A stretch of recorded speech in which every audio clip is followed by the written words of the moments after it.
Olá, nós vamos falar sobre o processo coletivo, fazer uma introdução geral ao estudo do processo coletivo, falar sobre alguns temas que estão sendo discutidos também nos tribunais, um pouco sobre as reflexões que o tema do processo coletivo tem tido nos tribunais.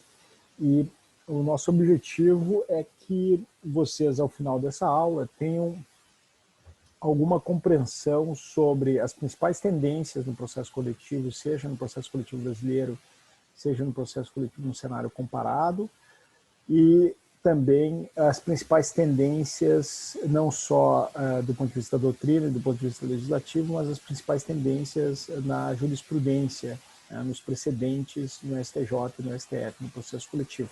Então é um objetivo bastante abrangente, eu espero que nós consigamos aí, ao longo dessa nossa aula, atingir esses propósitos.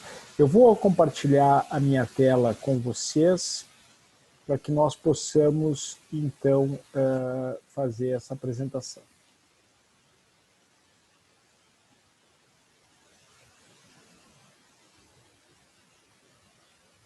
Ótimo, perfeito. Estamos aí com o compartilhamento de tela e isso vai nos auxiliar a conseguir descrever melhor aí a nossa matéria. Essa é a aula número 1, introdução ao processo coletivo, e o nosso objetivo é esse que eu abordei. O que nós vamos fazer para desempenhar essa aula? Nós primeiro vamos fazer esse plano de trabalho dividido em duas partes. Num primeiro momento, nós vamos falar sobre algumas premissas teóricas do processo coletivo, colocar algumas discussões teóricas, e no segundo momento nós vamos abordar esses precedentes relacionados ao processo coletivo, que eu acho interessantes para reforçar alguns dos temas que nós vamos discutir em sala de aula. Bom, a primeira ideia dentro dessas premissas teóricas é trabalhar esse conceito, e muito importante para o processo coletivo, que é o fato de que no processo coletivo nós temos um tema que é abordado de diversas perspectivas, E nós temos nesse tema um fenômeno muito interessante, porque ele é um tema muito conectado com as questões ligadas à sociologia do direito em sentido amplo, e também um tema muito conectado com as questões ligadas à filosofia da justiça. Tanto a pergunta o que é o justo, como a pergunta o que o direito é na realidade, o quanto ele se torna efetivo ou inefetivo na realidade. Essas duas perguntas, que são feitas do ponto de vista da filosofia da justiça e da sociologia jurídica ou sociologia do direito em sentido amplo, são sempre presentes quando nós discutimos o processo coletivo. Essa ideia de ciência integrada do direito, ela compõe 4 pontos de vista. Ela compõe o ponto de vista, então, da filosofia da justiça e o ponto de vista da sociologia da justiça, que são pontos de vista externos à prática jurídica, ao direito propriamente dito, São pontos de vista críticos do direito. E tem aí também os pontos de vista da teoria do direito, que seria transordenamental, válida para qualquer ordenamento jurídico. Por isso é tão importante nós falarmos de um pouco de processo comparado, quando tratamos de processos coletivos, e também do ponto de vista da dogmática jurídica, aí sim do nosso ordenamento jurídico, como ele vem estruturado, como ele é pensado e como ele é aplicado no nosso sistema jurídico. Nós vamos falar também um pouco sobre os direitos fundamentais, essa característica de que a nossa Constituição, como bem salienta sempre o professor Ingo Sarlet, é uma Constituição que, ao mesmo tempo, ela contempla direitos sociais, individuais e coletivos, e, portanto, nós temos aí uma dupla dimensão dos direitos sociais, uma dimensão individual, uma tutela individual dos direitos sociais e também do direito ao exercício de determinadas políticas públicas como direitos sociais, ao mesmo tempo que nós temos aí também o reconhecimento dessa tutela coletiva desses direitos sociais. O exemplo mais clássico e mais conhecido de todos é o caso do direito fundamental à saúde, que é assegurada a fruição individual, ao mesmo tempo que nós sabemos também assegurada a fruição coletiva. E depois vamos falar um pouco do processo comparado, do processo coletivo como gênero, e da aplicação direta do CPC. Essa talvez seja uma novidade que a gente precisa deixar bem marcada, que eu acho interessante, desde logo, a gente salientar. Por isso também nessa segunda coluna nós já temos essa descrição, né? Que o processo coletivo, ele no Brasil se desenvolveu a partir das ações coletivas, que são as ações civis públicas, ação do mandado de segurança coletivo, ação do mandado de injunção coletivo, agora nós temos também o habeas corpus coletivo, então uma série de ações coletivas, né? Até se diz que o processo coletivo ele é atípico, porque ele comporta qualquer espécie de ação capaz de propiciar a sua adequada e efetiva tutela. Então, ele é um processo atípico, diversas ações coletivas. Mas ele se desenvolveu também, a partir de um tempo mais recente, por outros instrumentos, seguindo até uma tendência internacional, que são os casos repetitivos, né? Os processos ou casos repetitivos, que são justamente o incidente de resolução de demandas repetitivas, o recurso especial extraordinário repetitivos, e que também são uma forma de tutela coletiva. Então, no conceito de processo coletivo, hoje, pelo menos essas duas espécies estão presentes. Nós vamos ver algumas outras espécies de tutela coletiva, vamos chamar assim de collective redress, para usar a expressão em inglês, que abrange diversos remédios de tutela coletiva. Outros instrumentos estão surgindo. A possibilidade da conexão, lá pelo artigo 55, parágrafo 3º do CPC, a possibilidade da reunião de casos repetitivos, inclusive para a produção de prova, uma prova que sirva para todos os processos, que é o caso do artigo 69, parágrafo 2º, incisos 2 e 6 do CPC. Então, uma série de outros instrumentos para esta tutela coletiva estão surgindo.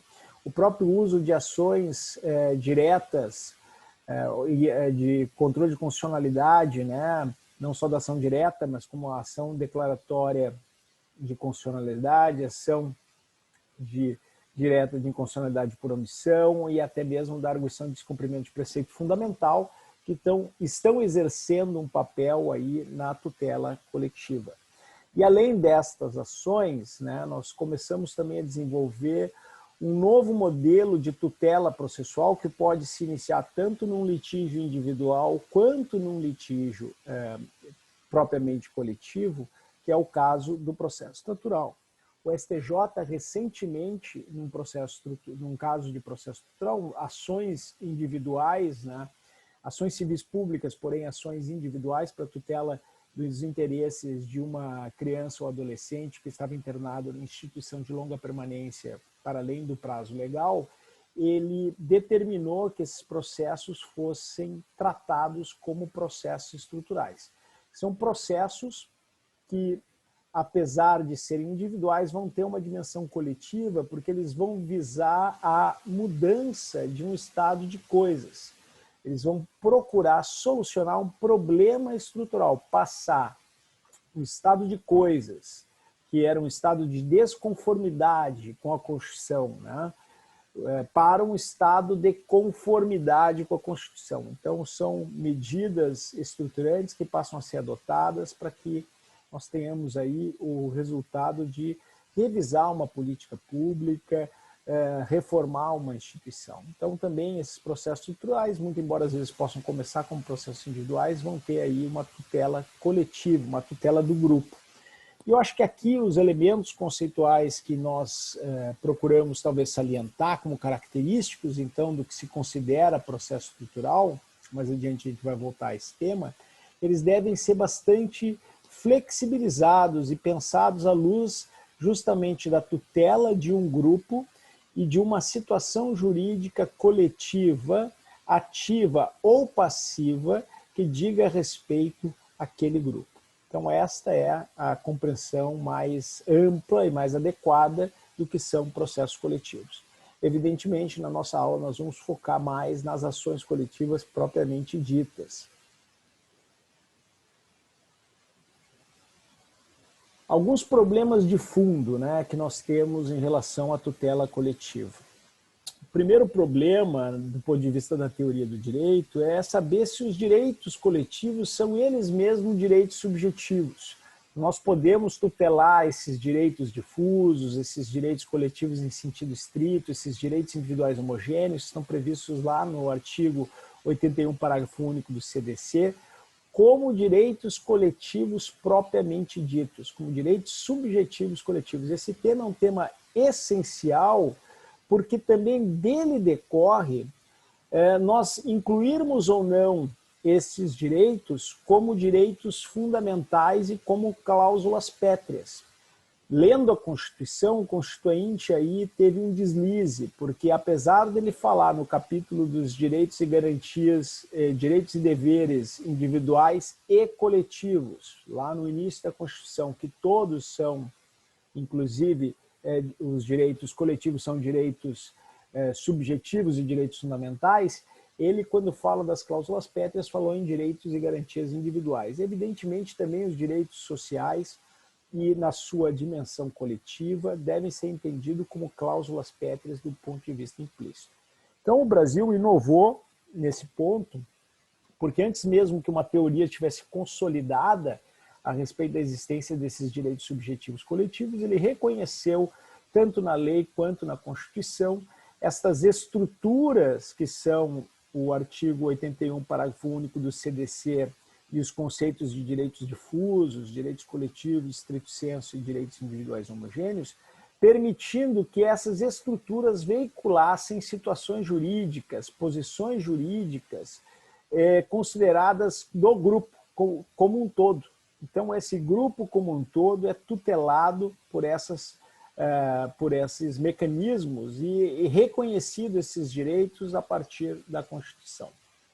E a outra questão que eu acho importante também que a gente estabeleça é essa mesma garantia que nós estabelecemos para os direitos subjetivos materiais, como o direito à saúde, o direito à educação, o direito à moradia, o direito ao meio ambiente, o direito dos consumidores, que nós garantimos nessa dupla dimensão, nessa dimensão individual e nessa dimensão coletiva, nós também temos que garantir aos instrumentos processuais e ao direito fundamental à organização e ao procedimento, né, o direito de ação como tutela constitucional dos direitos, como fala o professor Luiz Guilherme Marinoni, ou esse direito fundamental à organização e procedimento, como fala Peter Haberle, secundado pelo professor Ingo Sarlet no Brasil.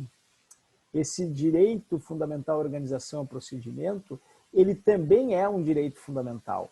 E os direitos processuais também são direitos subjetivos a uma tutela jurisdicional efetiva, também protegidos como direitos fundamentais. Então, a essas perguntas que nós temos aí, nós poderíamos responder, né, claramente dizendo que sim, os direitos coletivos são direitos subjetivos, previstos na nossa Constituição e na legislação infraconstitucional, para a proteção desses grupos, dessa coletividade de pessoas, são direitos fundamentais e, portanto, constituem cláusulas pétreas, apesar de não estarem previstos expressamente no parágrafo 4º, inciso 4.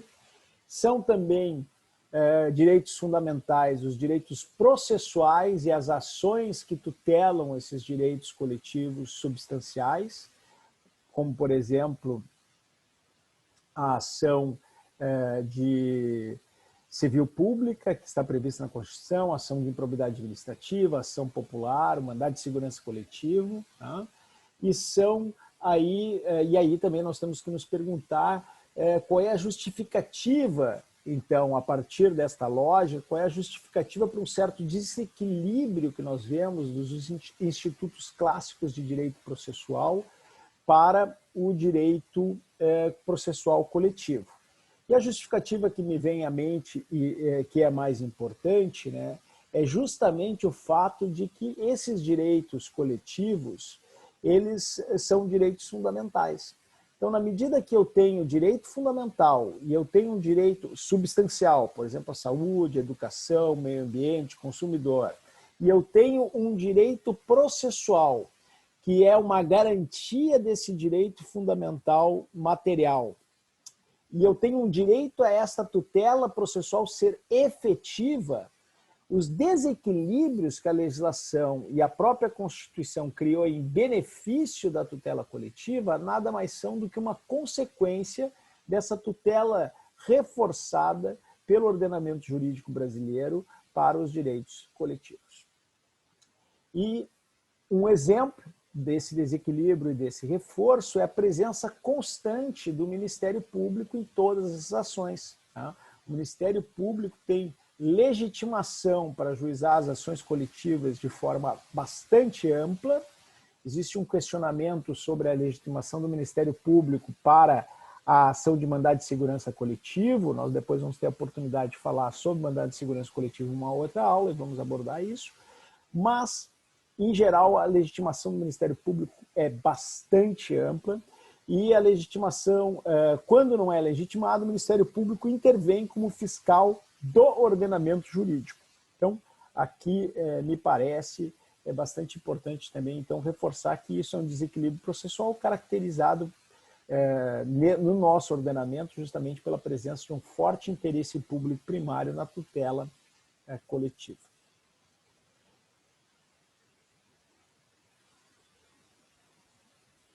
Bom, e quais são então as funções, né, do processo coletivo, né? Eu entendo que é bastante importante aqui que a gente perceba, quando nós falamos de ações coletivas e não de todo o processo coletivo que eu mostrei para vocês é um pouco mais amplo, que a função coletiva, a função das ações coletivas, ela é uma função primordial de tutelar direitos novos, né? Tutelar esses direitos do consumidor, direitos do meio ambiente, fazer uma defesa dos direitos coletivos em sentido lato. Esses direitos como direito difuso, coletivo em sentido estrito e individual homogêneo, que são vistos como um bloco, né? Um bloco que um grupo de pessoas é tutelado integralmente. Tá? Então essa é a função principal. Apenas numa segunda dimensão, nós teríamos como função também a resolução de litígios repetitivos, né? E aí economia processual, celeridade, confiabilidade, igualdade das decisões do Poder Judiciário. Essa função ela é uma função residual para o processo coletivo. A função principal do processo coletivo é tutelar esses novos direitos. Tá? No processo coletivo, então, em relação ao direito comparado, a gente tem que fazer aí uma diferenciação entre uma macrocomparação, que é essa da teoria do direito, uma teoria mais ampla do direito, e uma microcomparação. Então, nós teríamos que dizer que nós não vamos aqui analisar em detalhe cada ordenamento jurídico, nós vamos dar uma indicação aí dos diversos aspectos desses ordenamentos, o que eles diferem especialmente do nosso e quais são as tendências. Né? Quando a gente vai comparar ordenamentos jurídicos, a gente deve se preocupar justamente com os problemas comuns. E o problema sociológico por trás das ações coletivas, que é o problema do acesso à justiça, aos grupos vulneráveis, que é o problema do acesso à justiça aos novos direitos, aos direitos que surgem das lesões de massa. Vamos pensar aí, por exemplo, os litígios climáticos, os litígios decorrentes dos desastres, todas essas situações, elas são comuns, não só ao Brasil, mas há muitos outros países, né? Inclusive países desenvolvidos. E todos esses países vão procurar ali, de alguma forma, ter uma tutela dessas situações, dessas posições jurídicas. Então, hoje o processo coletivo acaba se reforçando no mundo inteiro, né? Como um ramo importante do direito. Muitos congressos têm acontecido, muitos eventos e muitas leis têm sido aprovadas, muitas decisões têm surgido. Por exemplo, no caso da litigância climática, nós tivemos aí diversas decisões nos últimos anos. Eu saliento aqui a decisão do caso Urgenda, na Holanda, né, como uma decisão que tem impacto importante, influenciando aí todas as cortes no mundo. Né? E uma definição, então, para o processo coletivo tem que ser ampla o suficiente, né, para que ela possa abarcar aí todas essas diversas soluções técnicas que estão surgindo. Pensando naquele que é o problema comum, que é dar acesso e tutela a esses direitos que pertencem a uma coletividade, a um grupo de pessoas. São situações jurídicas coletivas, não só pensadas para tutelar essas pessoas do ponto de vista coletivo, mas também para tutelar, às vezes, até próprios bens jurídicos considerados valiosos pelo ordenamento jurídico. Tá? Então, uma definição aqui que nós trouxemos, a definição do Antônio Gide e do Eduardo MacGregor, seriam aquelas ações promovidas para a proteção de direitos de grupo, sem importar se esses direitos são representados em juízo por um membro do grupo, por uma associação ou por um órgão governamental. Então, já a legitimidade é ampla, é bastante difusa, né? No Brasil, a gente tem aí ações populares pelos indivíduos, tá? Tem as ações civis públicas com ampla legitimidade e o indivíduo não pode propor. Mas a gente está vendo aqui que a legitimação é bastante ampla, bastante fluida, sem considerar-se limitadas as pretensões, né? Tendo aí possibilidade de ter pretensões de natureza indenizatória, pretensões de obrigação de fazer, não fazer, entrega de coisa, remédios abertos, né? Como nós vamos ver quando falarmos aí de outras ações constitucionais, né? Que podem ser também estabelecidos, inclusive para estimular o próprio poder público a agir, inclusive para estimular o próprio legislador a implementar uma determinada legislação. O acesso à justiça é o problema fundamental, né, da onde surge aí as preocupações, especialmente no Brasil, com essa tutela coletiva. Essa figura do professor Mauro Capelletti talvez seja o mais emblemático pesquisador que influenciou o direito brasileiro na origem, né? Na década de 70, Mauro Capelletti faz uma transposição da class action, junto com outros autores importantes italianos, Vittorio Denti, Vincenzo Vigoriti, próprio Michele Tarufo, né? Faz uma transposição das class actions norte-americanas para o direito italiano, começam a estudar este tema, né? A doutrina italiana estuda com muito afinco esse tema, e também na década de 70 surge o projeto Florença, de acesso à justiça, um projeto muito amplo do Mauro Capelletti, financiado pela Fundação Ford, que acaba sendo depois transformado em vários tomos, né, de livros, aí, de estudos transdisciplinares sobre o acesso à justiça, e uma das ondas identificadas no acesso à justiça pelo professor Mauro Capelletti foi justamente a onda do acesso aos direitos difusos e coletivos. Então, é muito importante que nós percebamos que essa influência do Mauro Capelletti vai gerar uma doutrina brasileira também nessa época a respeito desse tema. E a grande pergunta que o Mauro Capelletti fazia, né, e aí já nos permite compreender os objetivos gerais da tutela coletiva, né, a grande pergunta que o Mauro Capelletti fazia era: a quem pertence o ar que eu respiro? O que ele queria dizer com isso? Né? Que esses direitos subjetivos dos grupos, o direito ao meio ambiente, ele não tinha uma dominialidade. Até então o processo todo era pensado como um desdobramento da titularidade do direito individual. E o que o Mauro Capelletti propõe é: nós temos que ter alguma forma de acionar o Poder Judiciário para a tutela de direitos que digam respeito não ao indivíduo, mas a toda a coletividade. Tá? Então, o problema do acesso à justiça, um dos objetivos gerais do processo coletivo é justamente garantir esse acesso à justiça.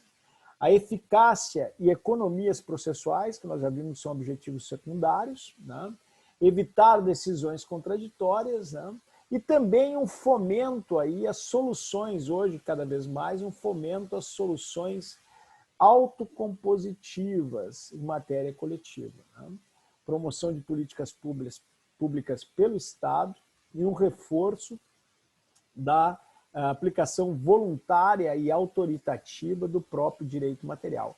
É importante perceber que o instrumento processual surge como uma forma até de implementar normas materiais que existiam e às vezes ficavam sem aplicação. E ainda hoje, podemos dizer, ficam sem aplicação. Então, é muito importante que a gente não confunda aqui o processo coletivo e as ações coletivas com ativismo judicial. A maior parte das ações coletivas e dos processos coletivos em geral é movido para que se cumpram as promessas estabelecidas pela própria Constituição e pelas leis.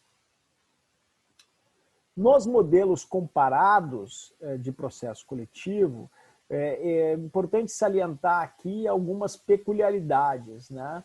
Eu sempre me pergunto, né, porque nós somos muito influenciados pela Europa e pelo direito europeu, em particular pelo direito alemão e pelo direito italiano, e eu sempre me pergunto como nesse aspecto nós avançamos muito mais rápido do que eles. Porque nem os italianos têm um sistema adequado de tutela coletiva, nem os alemães têm um sistema adequado de tutela coletiva. E os problemas estavam sempre radicados nessa ideia de preservar aí o espaço de titularidade dos indivíduos em relação à ação. Os problemas estavam sempre relacionados também à ideia de evitar ações frívolas e abusivas. O que nós superamos aqui dando uma legitimação muito ampla e também fazendo com que as ações coletivas não impedissem o ajuizamento de ações individuais. Então, o Brasil tem muitas ações coletivas. Uma pesquisa que eu fiz só entre 2014 e 2018, nós tínhamos mais de 300 mil ações coletivas ajuizadas, né, usando os dados oficiais dos portais lá de taxonomia do CNJ. Então, nós temos muitas ações coletivas propostas, muitos resultados muito positivos com essas ações coletivas para a implementação do direito de proteção ao meio ambiente, proteção ao consumidor e a outros bens jurídicos coletivos, né? E isso é um bom exemplo, né? E quando nós olhamos para o modelo europeu, até pouco tempo atrás, por exemplo, eles tinham na Itália e na Alemanha essa Verbandsklage, que é uma ação associativa de associações autorizadas pelo governo, que poderiam ajuizar ações. E as ações acabavam sendo ajuizadas em um número muito pequeno. E essa tutela era sempre uma tutela mais voltada à obrigação de fazer e não fazer, e não à tutela condenatória. Então, também era uma tutela também limitada. E também uma tutela limitada pela taxatividade, né? Porque eram ações, como nós vamos ver, nós passamos por diversas fases também aqui no direito brasileiro, mas eram ações para a tutela do meio ambiente, ações para a tutela do consumidor, ações para a tutela do mercado de valores imobiliários, e não uma ação ampla, né, não taxativa ou transsubstantiva, como nós temos no direito brasileiro hoje, como é a ação das class actions opt-out americana. Então, o segundo grande modelo é o das class actions americana, né, e que, na verdade, tem uma série de outras ações aí que nós podemos falar nos Estados Unidos, que visa a tutela de todo um grupo, mediante ações atípicas para tutela de qualquer direito material, né, e qualquer tipo de ação, vários tipos de tutela aí possíveis, tutela condenatória, obrigação de fazer, não fazer, entrega de coisa, uma série de medidas, inclusive os próprios processos estruturais que surgiram indutivamente no movimento dos direitos civis, né, que nós devemos traduzir por direitos fundamentais, ocorrido nos Estados Unidos. A exemplo do caso famoso Brown versus Board of Education. Então, essa comparação entre esses dois modelos já mostra para vocês aí que o Brasil adotou um modelo inspirado, uma inspiração no modelo norte-americano, e desenvolveu muito esse modelo para um país de civil law, um país que, na verdade, tem uma matriz híbrida como o nosso, né, que é metade civil law, metade common law, porque nós somos influenciados aí desde a Constituição Republicana pelo direito constitucional norte-americano. Muito bem. Mas aí nós temos também novas soluções que estão sendo pensadas, porque como a Verbandsklage não deu conta de resolver os problemas na Europa, começaram a surgir novas soluções, né? E novas soluções começaram a ser pensadas também para os Estados Unidos, porque as ações coletivas lá também passaram por uma crise. Nós temos, por exemplo, class action opt-in, que são aquelas em que as pessoas optam por aderir à ação coletiva, né? E uma nova ação opt-in na Itália, recentemente aprovada uma alteração no Código de Processo Civil italiano. Nós temos o Musterverfahren, a Group Litigation Order e o Pilotverfahren, que são também técnicas de tratamento de casos repetitivos, né, aggregate litigation, e nós entendemos que fazem parte aí das ideias de processo coletivo, porque acabam tutelando um grupo de pessoas, né, que é agregado numa litigação. para a tutela desses direitos. Nós temos algumas soluções administrativas, como o Ombudsman, e no Brasil o Ministério Público, pelo artigo 127, inciso 2 da Constituição, exerce a função de Ombudsman. E nós temos também ainda soluções de direito comparado para esse problema do collective redress, né, da tutela coletiva em sentido mais amplo, né, as tutelas autocompositivas através da ADR e da ODR, que são, na verdade, nada mais, nada menos do que os acordos coletivos, né? O que nós chamamos aqui de termos de ajustamento de conduta na maior parte dos casos. Então, esse é um cenário aí que mostra para vocês que há um movimento internacional de reforço das tutelas coletivas, que elas estão surgindo aí a partir da necessidade de novas experiências de tutela coletiva e que o Brasil foi muito bem sucedido nessa primeira parte nas ações coletivas, mas talvez nós possamos aí começar a pensar em avançar em alguns pontos, aceitando aí soluções mistas, como essa que nós já temos no Código de Processo Civil, da existência de ações coletivas e de casos repetitivos.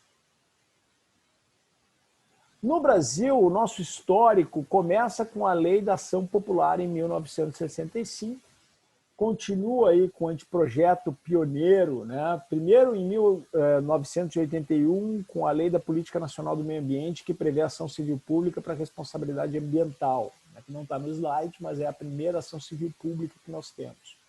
Depois, até com a Lei Complementar número 80, se eu não me engano, que é a Lei Orgânica do Ministério Público, a primeira que surgiu, também previa ação civil pública para matéria ambiental. Mas o anteprojeto pioneiro de 83, ele era muito mais amplo, né? Proposto aí por a professora Ada Pellegrini de Nobre, Cândido Rangel de Dinamarco, Kazuo Watanabe, Valdemar Marias de Oliveira Júnior. E a partir deste surgiu um segundo projeto do Ministério Público, do Antônio Augusto de Camargo Ferraz, do Edson Milaré e do Nelson Nery Júnior. Esses projetos resultaram depois num amálgama na Lei da Ação Civil Pública de 1985, que foi imediatamente secundada pela Constituição Federal de 1988, pelo ECA em 1990 e pelo Código de Defesa do Consumidor em 1990.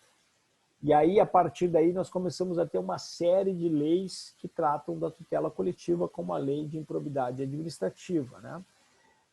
Nós vamos ver que é muito importante essa compreensão desses diplomas, porque ela foi se consolidando como uma legislação à parte do Código de Processo Civil de 73, que era um código, àquela época, um código individual, né, um código que não tinha nenhum contato com a tutela coletiva e não compreendia a tutela coletiva. Então, fases do processo coletivo e que nós podemos assim salientar até aqui para consolidar isso que nós viemos falando, né? A primeira fase é a absoluta predominância da tutela individual, que nós temos aí no Código Civil de 1916, né, na qual era vedada a tutela coletiva e vedadas as ações populares. Uma segunda fase, que é uma proteção fragmentária ou taxativa dos direitos transindividuais, né, com predomínio da dimensão individualista dos direitos, e aí nós temos alguns exemplos, e é nessa fase que ficava Fairbanks-Clague, por exemplo, que nós analisamos no direito comparado, né? E uma terceira fase, que é a fase que nós estamos vivendo hoje, que é a fase das ações coletivas com uma tutela jurídica integral e restrita e ampla, né? Considerada ela mesma como um direito fundamental. Eu tenho ainda algumas questões para falar sobre essa parte do histórico, e muito importante nós falarmos dessa questão do Código de Processo Civil e do microsistema. E com isso eu vou encerrar este primeiro bloco. Tá? Qual é a importância do título 3º do Código de Defesa do Consumidor? o título 3º do Código de Defesa do Consumidor, agregado à Lei da Ação Civil Pública, ele pode ser considerado o procedimento comum do processo coletivo brasileiro. Ele é o núcleo do microsistema do processo coletivo. Então, este título 3º do CDC é que vai ter, por exemplo, o conceito de direitos coletivos, vai criar os direitos individuais homogêneos, que antes não tinham previsão legislativa, vai ter uma disciplina mais extensa da coisa julgada e da litispendência, vai descrever este princípio da atipicidade, que eu já mencionei aos senhores, que está previsto no artigo 83, o qual diz que para a tutela dos direitos e direitos e interesses previstos neste Código serão cabíveis todas as espécies de ações capazes de propiciar a sua adequada e efetiva tutela. Então, o princípio da atipicidade, que é a mesma característica das class actions norte-americanas, e também ele vai tratar da liquidação e da execução de direitos coletivos em relação aos direitos individuais homogêneos, a ideia de fluid recovery. Então, o título 3º conjugado com a Lei da Ação Civil Pública acaba fazendo um núcleo do microsistema.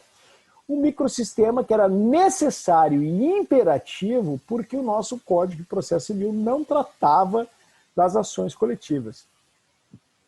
E é justamente esse microsistema que é reconhecido pelo STJ, um acórdão relatado pelo ministro Luiz Fux, conjugando aí o artigo 90 do CDC com o artigo 21 da Lei da Ação Civil Pública, né, dizendo que estas leis, né, diversas leis, ação civil pública, ação popular, mandado de segurança coletivo, o ECA, Estatuto Idoso, improbidade administrativa e outras ações que tutelam os direitos coletivos, eles se interpenetram e subsidiam com uma aplicação residual do CPC. Mas essa é uma decisão da época do Código de Processo Civil de 73.